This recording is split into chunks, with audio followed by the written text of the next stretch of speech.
This video is for S1 Chapter 8 on expectation of random variables. We're going to start off by looking at an example to try and work out what expectation is all about. If you consider a game, maybe at a fairground, that costs 20 pence to play, and you're rolling a normal 6-sided dice, if you get a 6, you win £1. If it shows 5, you win 50p. If it shows any other score, then you lose your 20p, you get nothing, in other words, nothing back. If you play this game repeatedly, what gain or loss would you expect to make? Now, it says there, what gain or loss would you expect to make? An expectation is about what you expect to happen in the long run. We're going to look at this through probability. So, just like in some of the preceding chapters, we're going to use a capital letter to be our random variable, basically looking at what we are considering, and we're going to use our capital X here to represent the net gain. In other words, how much profit we'll have made after playing the game, as we the player. So what we're going to do first of all is try and draw up the probability distribution of X. And a reminder, for a probability distribution, you need every value that X can take, and you need the probability it can take that value in a little table. So that's what we're going to look at. So, first of all, each outcome on rolling the dice has got a probability of 1/6, because we said it was a fair dice. Now, if you score a 6 on the dice, how much money do you gain? Well, you win £1, but you've paid 20p, so you lose that, so you gain 80p.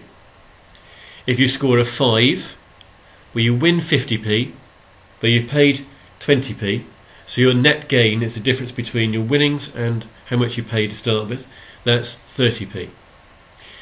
If you score a 1 or a 2 or a 3 or a 4, what do you gain? Well, you don't win any prize, you just lose your original 20p. So your gain there is a negative 20 pence. Now we can put all of those things together into a table.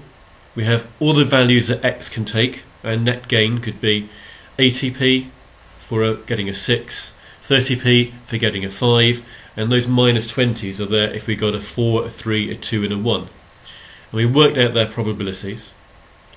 Now we can lump all those minus 20s together. So the probability actually of getting minus 20 is 4/6, which is the same as 2/3. Now I've noted down here that those probabilities can be also thought of as the relative frequencies, in other words, how often we would get each thing. And what we're going to try and do here to find the expected value, or the expectation of this game, is to basically try and work out what their average is. So we're going to leave that data there, and we're just going to think back on averages. And when we worked out averages before we even looked at probability, the way we worked out the mean was sigma fx divided by sigma f. And that sigma fx meant times all the frequencies by the x values, and then you add them up, and you divide that by the total of all the frequencies. Well, here we're not dealing with frequencies, we're dealing with probabilities. So what we're going to do is we're going to change all the all the frequencies into probability. So every f you see on the mean line, we're going to replace with the probability. So on the mean line we had sigma fx. If we're looking at expectation, we have sigma probability x. So that here means each probability is being times by the value of x and then added up. And after the dividing sign, instead of adding up our frequency, we're going to be adding up all of the probabilities. Now you may be ahead of me here. All of those probabilities, by definition of a random variable, they will add up to 1. So after the dividing sign, actually we've just got a 1 there. So if I go back to the expectation formula and just put a 1 in that place, or dividing by 1, we needn't actually bother with that. So this bit here, this dividing by 1, won't matter. So we get a formula for the expectation is a sum of the probabilities times by the x values. Now the notation we use is this capital E for expectation. Some books use the square brackets, some books just use normal brackets. It doesn't really matter what you use. And instead of writing out the full P, open bracket, big X equals little x, close bracket, we just use the letter P.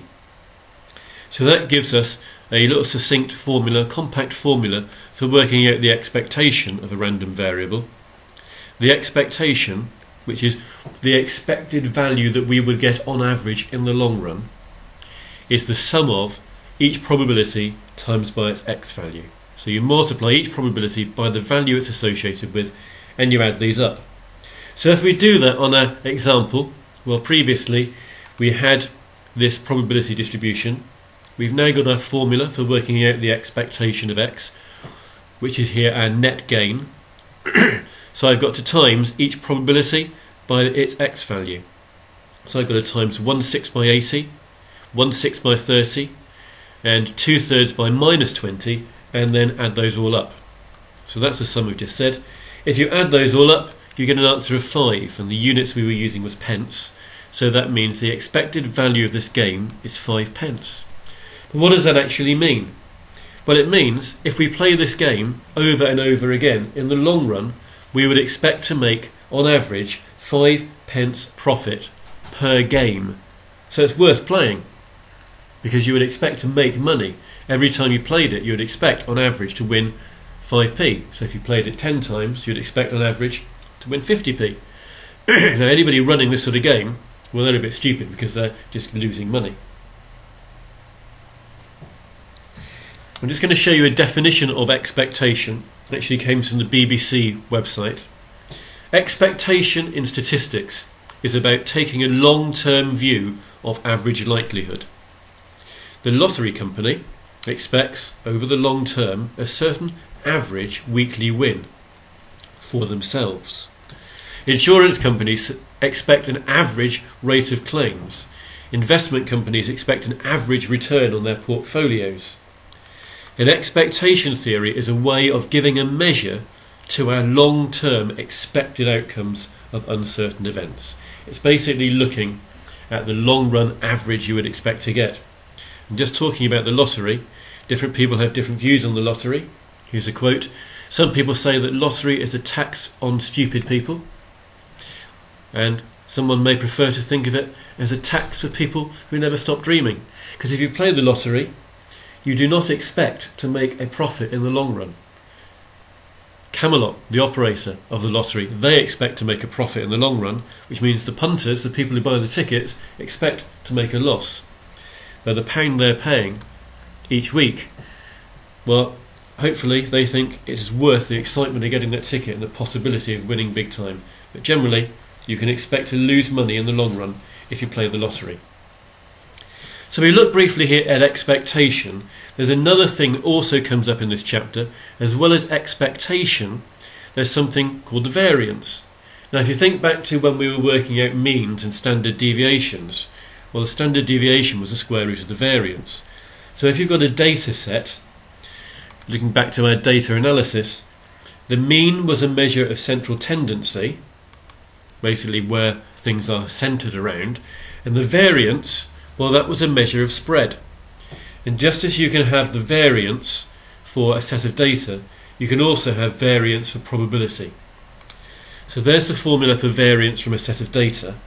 Now, what are we going to get if we look at this in probability? Well, just like before, we can do some swapping around. We can get rid of the f and change the frequency into a probability. So what we did earlier on with the mean, we changed the f formula here into a probability formula. So we can do the same thing actually with a variance. We can change that f to a probability, and instead of the mean, we can actually refer to the expected value of x, because the expected value of x is e to the x. This expectation is the mean of a probability distribution. So adapting the old formula for the variance, we get this formula here for the variance. And again, replacing the p x equals x just with a little p, we get a formula for the variance of x. Again, some books use square brackets, some books use curved brackets, it doesn't really matter. It's the sum of each probability times by the square of the value it goes with. And then we take away the expected value of x squared. which is the equivalent of taking away the mean squared. So we've said so far that sometimes we call the sum of the probabilities times by the x, well not all, sometimes we do. We call that bit the expectation of x. Now in the formula we just had on the last slide, if I just go back a minute, there was an x squared here. So it looked pretty much like that, except there was an x squared here. So we call that the expectation of x squared, and we use this notation here. So if there's a little squared bit here after the x in the formula, then I put a little squared up there. I read it as the expectation of x squared. So our variance formula becomes the variance of x equals the expectation of x squared, take away the expectation of x squared. And I've actually said here, slight pause if you're reading it, you've got to make sure you realise, is x squared in the bracket or is x in the bracket, and then you square it. So in class I would read that formula for variance as variance of x equals the expectation of x squared, take away the expectation of x squared. And that pause there is just showing that the expectation of x is being squared. It's not the expectation of x squared. Those things are different. Expectation of x squared is not the same as expectation of x all squared. Anyway, going back to that example we had earlier with our coin, we had a probability distribution. We now have a formula for working out the variance. So the expectation of x, the formula we had for that was timesing each probability by the square of the x value. So 1/6 is times by 80 squared, 1/6 is times by 30 squared, and 2/3 is times by -20 squared. So you can see the calculation there for the expectation of x squared. You can work that out if you want to on a calculator. We worked out earlier on in this video the expectation of x was 5. So I can put those in my formula variant, my variance formula. So it will be the expectation of x squared, take away the expectation of x squared. Put those numbers in. It's the 1400 number, take away 5 squared. And there we get a value for the variance of x. There'll be another example coming up in a minute, an example 2, but I'll put that one in a separate video just to keep them shorter videos.